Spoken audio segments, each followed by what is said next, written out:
পুলিশের তরফ থেকে?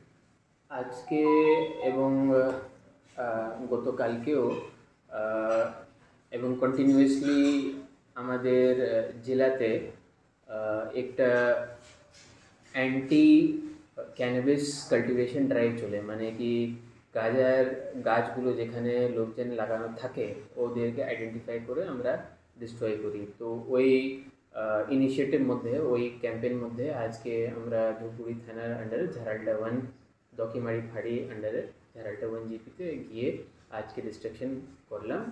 আর আমরা এটাও চেষ্টা করছি কি ল্যান্ড ডিপার্টমেন্ট থেকে ওই জায়গায় কাদের আছে ওটাকে আইডেন্টিফাই করে আর ওদের একটা ডেটাবেস রেডি করে রাখবো।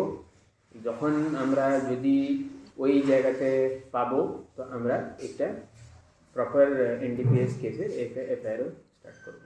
স্যার কত বিঘা জমিতে পাওয়া গেছে স্যার?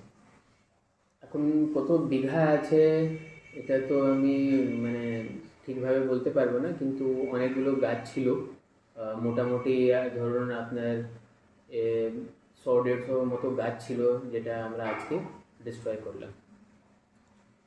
আরও কি এই ধরনের অভিযান? আমরা তো এটা কন্টিনিউয়াসলি করতেই থাকবো, আর এখন থেকে আমরা শুধু ডিস্ট্রাকশন করবো না, আইডেন্টিফাই করেও রাখবো। কারণ হচ্ছে কি আমাদের একটা পজিটিভ রেজাল্টও আসতে হবে কি একবার কাজ করার পরে আমরা আইডেন্টিফাই করে যখন রাখবো তো নেক্সট টাইম থেকে একটা ডিটারেন্ট এফেক্ট থাকবে, মানে কি একটা এফেক্ট থাকবে ওর, যখন লোকজন জানতে পারবে কি আমরা ওকে ভালো মতো আইডেন্টিফাই করে রেখেছি।